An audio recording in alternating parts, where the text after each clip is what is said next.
What most people misunderstand is that when an empath finally cuts someone off, it rarely begins in that moment. It begins much earlier, long before the silence, long before the distance, long before the disappearance that others label as sudden.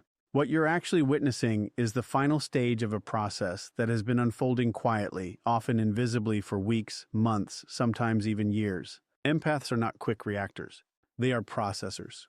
They don't meet every slight with confrontation or every disappointment with a boundary. Instead, they observe, they feel, and most importantly, they absorb. That absorption is where everything starts to accumulate.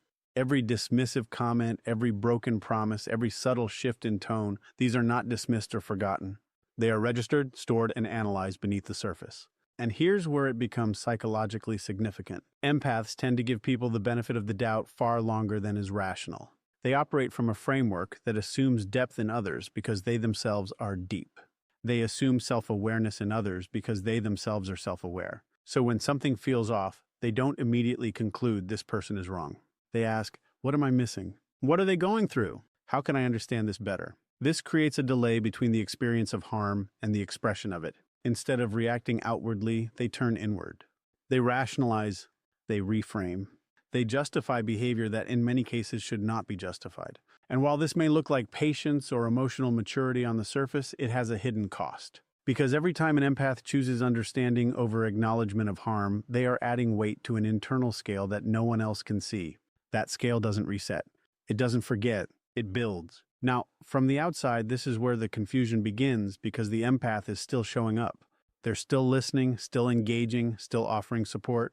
There are no dramatic confrontations, no ultimatums, no visible signs that something is breaking down. So the other person assumes everything is fine. In fact, they often believe the relationship is stable precisely because the empath isn't reacting in obvious ways. But stability is not what's actually happening. What's happening is accumulation without release. Over time, this creates a kind of emotional compression. Think of it as pressure building in a sealed environment. Every unspoken frustration, every overlooked boundary, every moment of emotional imbalance adds to that pressure. And because the empath isn't venting it outwardly, it intensifies internally. Eventually, something shifts, and it's rarely triggered by a major event. More often, it's something small, almost insignificant on its own. A comment, a tone, a repeated pattern that finally clicks into place. But the reason that small moment matters is because it doesn't stand alone. It connects all the previous moments into a single, undeniable pattern. That's the moment of recognition, not reaction recognition. It's when the empath stops asking, what if I'm misunderstanding this? And starts seeing, no, this is exactly what it is. And once that clarity sets in, the internal narrative changes. The energy that was once used to excuse, to understand, to hold space, it's no longer available for that purpose. And here's the part that people often misinterpret. When the empath withdraws at this stage, it looks immediate. It looks like a switch flipped overnight. One day they're present, the next day they're distant or gone. But what's actually happening is not sudden at all. It's the release of everything that was never expressed. All the conversations they rehearsed but never had. All the boundaries they considered but never enforced. All the realizations they reached but never verbalized. They don't come out gradually. They come out all at once in the form of detachment. And detachment in this context is not emotional volatility. It's an emotional conclusion. There's no need for a dramatic explanation because in the empath's mind, the explanation has already been processed 100 times over. They're not leaving to make a point. They're leaving because the point has already been made internally, repeatedly, and ignored externally. So when someone says, you cut me off without warning, what they're really saying is, I didn't see the warning. And in many cases, that's true, because the warnings weren't loud, they weren't confrontational. They were subtle shifts, less enthusiasm, less availability, quieter energy, signals that are easy to miss if you're not paying close attention. But for the empath, those signals were the final attempts at recalibration. And when they go unnoticed, it confirms something deeper. Not just that the behavior won't change, but that it isn't even being seen. At that point, continuing the connection doesn't feel like loyalty. It feels like self-neglect. So the cutoff isn't impulsive. It's the final step in a long disciplined restraint. It's what happens when patience reaches its limit and awareness takes its place. And if there's one thing to take from this, it's this. When an empath goes silent, it's not because they didn't have anything to say, because they already said everything that mattered, just not out loud. Once that silent accumulation reaches a certain threshold, something deeper begins to happen. Something that isn't as visible as frustration or conflict, but far more decisive. The empath starts to run out of emotional energy, and this isn't the kind of tiredness that a good night's sleep fixes. This is depletion at the level of identity, where the very traits that define them, their patience, their empathy, their willingness to understand begins to feel strained under constant demand. Empaths are by nature generous with their attention. They listen longer, forgive faster, and invest more deeply than most. But what often goes unnoticed is that this level of giving requires a continuous output of psychological energy. Every time they regulate someone else's emotions, every time they absorb tension to keep the peace, every time they choose understanding over reaction, they are spending something internal. Now, in a balanced relationship, that energy is replenished. There's reciprocity, there's acknowledgement, there's a sense that what's being given is also being valued and in some form returned. But when that balance doesn't exist, when the empath becomes the consistent source of support without receiving it, the system begins to break down. At first, the empath compensates. They tell themselves to be more patient, more understanding, more flexible. They adjust their expectations. They minimize their own needs in order to maintain the connection. And for a while, this works. It allows the relationship to continue without open conflict. But underneath that surface, something critical is happening. The empath is slowly disconnecting from their own emotional reserves. This is where emotional exhaustion takes root, not as a dramatic collapse, but as a gradual erosion. The things that once felt natural, checking in, offering support, engaging in conversation, started to feel heavy. Not because the empath has changed, but because the cost of showing up has increased beyond what they can sustain. And here's the important distinction. Emotional exhaustion in empaths doesn't usually present as anger. It presents as withdrawal. They don't lash out. They don't escalate. They become quieter, less reactive, less available. It's a subtle shift, but it signals something significant. The energy that once flowed outward is now being conserved, often unconsciously, because there simply isn't enough left to give. From the outside, this can be misread. People assume the empath is becoming distant, cold, or disinterested, but that interpretation misses the underlying reality. The empath isn't pulling away because they don't care. They're pulling away because continuing to care in the same way is no longer sustainable. At a certain point, they reach what you could call a point of no return. Not in the sense that they've made a dramatic decision, but in the sense that their internal system has recalibrated. The idea of continuing the relationship in its current form no longer feels manageable. And when that realization sets in, something shifts in how they approach the connection. They stop trying to fix it. This is a critical moment because for most of the relationship, the empath has been in a problem-solving mode. They've been adjusting, analyzing, finding ways to make things work. But emotional exhaustion removes the capacity for that. It's not a choice, it's a limitation. The same way a muscle stops functioning after being overused, the empath's emotional bandwidth simply isn't there anymore. And when there's no energy left to repair, explain, or negotiate, the idea of having one more conversation, one more attempt to resolve things feels overwhelming rather than productive. So instead of engaging in a process they know they can't sustain, they choose the only option that preserves what little energy they have left. They disengage. Now, to the other person, this can feel abrupt. There may not be a long explanation or a drawn-out discussion. There may not be a clear moment where everything is laid out. But what's important to understand is that the empath isn't avoiding the conversation out of indifference. They're avoiding it because they've already had it internally multiple times, and each time it led to the same conclusion. Nothing changes at this stage. Cutting someone off is not an act of punishment. It's not about teaching a lesson or making a statement. It's about survival. It's about recognizing that continuing the relationship would require energy they no longer have, and sacrificing themselves to maintain it is no longer an option. There's also a philosophical layer to this. When an empath reaches emotional exhaustion, they're forced to confront a fundamental truth. Empathy without limits becomes self-destructive. And once that truth is fully understood, not intellectually but experientially, it changes how they operate. They begin to see that preserving their own stability is not selfish, it's necessary. So the cutoff when it happens is not fueled by resentment. It's fueled by clarity, a quiet, steady recognition that the cost of staying has exceeded the value of the connection. And if you're looking at this from the outside, trying to understand why it feels so final, it's because by the time the empath leaves, they're not debating the decision anymore. They're executing it. The emotional process that would normally accompany a breakup or a separation has already been completed internally. What remains is action, and that action is often simple, direct, and irreversible. Not because the empath lacks compassion, but because they finally learned that compassion without boundaries will eventually consume the very person trying to offer it. So, when an empath walks away without a long explanation, it's not a failure of communication. It's the result of exhaustion reaching its limit and self-preservation finally taking priority. And the reality is this: people don't leave when they stop caring. They leave when caring starts to cost them more than they can afford to lose. After the exhaustion sets in, after the energy has been drained and the effort no longer feels sustainable, the empath enters a phase that is far less emotional and far more cognitive. This is where something fundamentally changes, not in how they feel, but in how they see. Because for most of the relationship, their decisions were guided by hope. Hope that things would improve. Hope that the other person would become more aware, more consistent, more aligned. Hope that the version of the person they could see beneath the surface would eventually become the version that showed up in reality. And hope is powerful. It allows people to endure far more than they otherwise would. It stretches patience. It justifies delay. It keeps the empath engaged long after the evidence suggests they should step back. But hope has a limit, and when it starts to collapse, it doesn't do so gradually.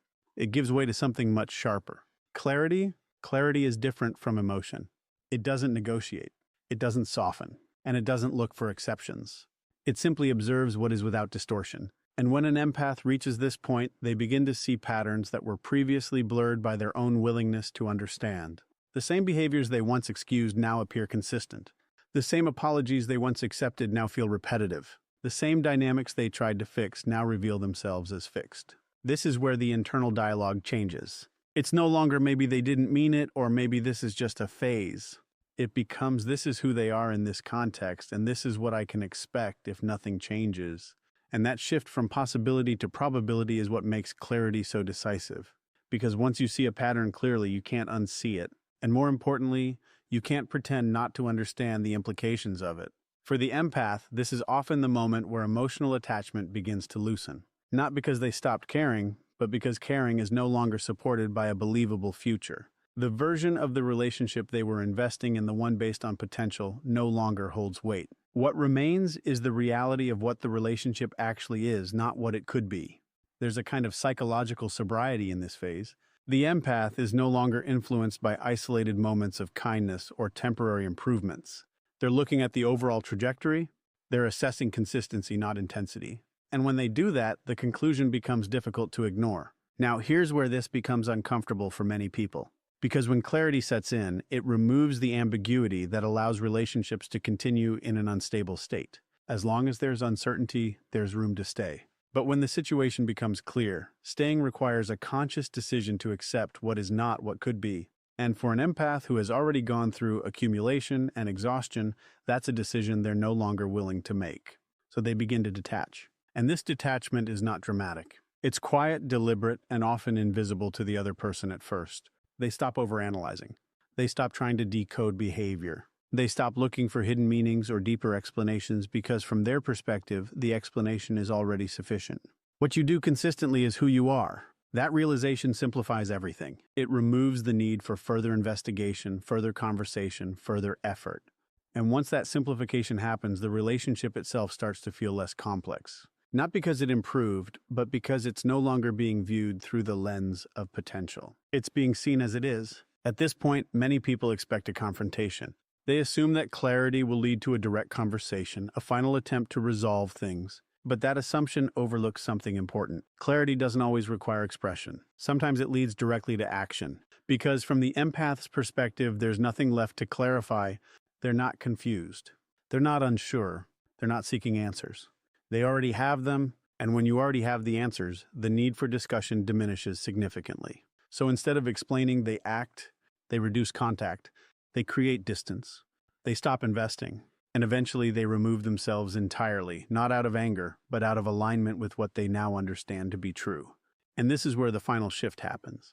The empath stops prioritizing the other person's potential and starts prioritizing their own reality. They recognize that staying in a situation that consistently contradicts their needs is not an act of loyalty. It's an act of denial. That recognition is what makes the decision irreversible. Because once you see clearly that something is not working, and more importantly, that it is unlikely to change, continuing to engage with it requires you to ignore your own understanding. And for someone who has reached this level of clarity, that's no longer an option. So when the empath leaves at this stage, it feels final. Not because they're trying to make it final, but because internally the process is already complete. There's no ongoing debate, no lingering uncertainty, no part of them that is still hoping for a different outcome. Hope has been replaced by clarity, and clarity doesn't look back. And if there's one idea worth holding on to here, it's this. People don't walk away when they're confused. They walk away when they finally understand. By the time an empath reaches this final stage, something fundamental has already changed beneath the surface. It's not just that they're tired, and it's not just that they see clearly. It's that they've redefined what is acceptable in their life. And that redefinition centers around one concept that, for most of their lives, they either misunderstood or avoided altogether: boundaries. For a long time, the empath equates compassion with endurance.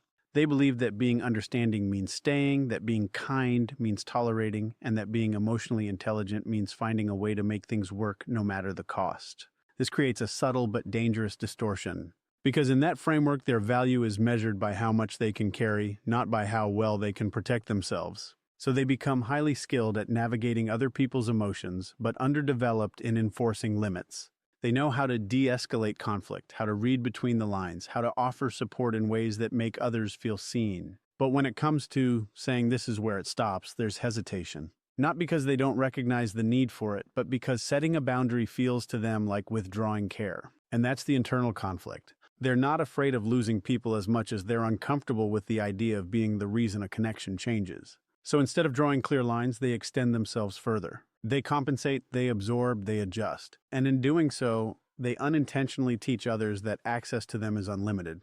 But over time, this becomes unsustainable, because without boundaries, empathy turns into exposure. And exposure without protection leads to depletion. By the time the empath has moved through accumulation, exhaustion, and clarity, they are no longer operating from that original belief system. Experience has corrected it. They begin to understand something that isn't theoretically, it's earned. That compassion without structure invites imbalance. That being available at all times does not create deeper connection. It creates dependency, or in some cases, disregard. And most importantly, they realize that if they don't define their limits, someone else will define them for them, usually in a way that benefits them, not the empath. This is where boundaries stop being optional and start becoming necessary. Now, here's what makes this stage so misunderstood from the outside. When an empath finally begins to set boundaries, they don't do it gradually in the way people expect. They don't ease into it with small adjustments or soft negotiations because for them, this isn't a minor behavioral shift. It's a complete recalibration of how they engage with the world. So when the boundary comes, it often appears absolute. They don't just reduce access, they remove it. They don't just limit conversation, they end it. They don't just create distance, they establish separation. And to someone who has only experienced their previous level of openness, this feels extreme. It feels disproportionate.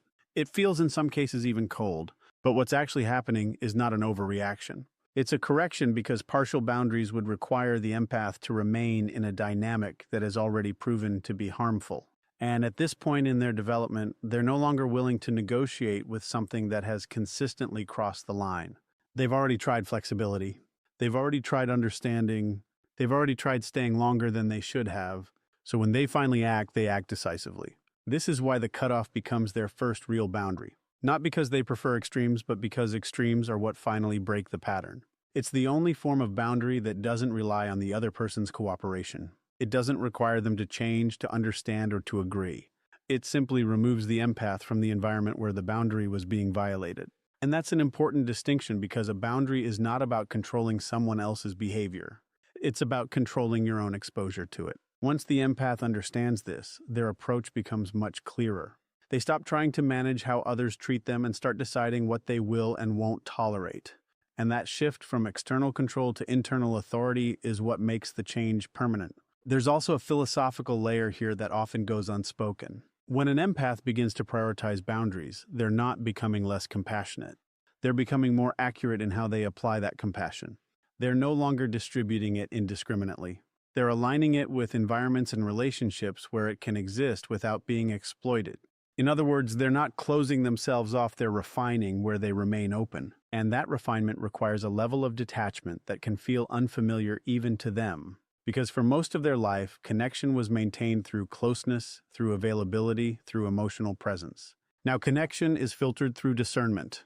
It's no longer about how much they can give, but about whether giving is appropriate in that context. So when they cut someone off, it's not an absence of care. It's a decision about where care is no longer viable. And this is why once that boundary is set, it's rarely reversed.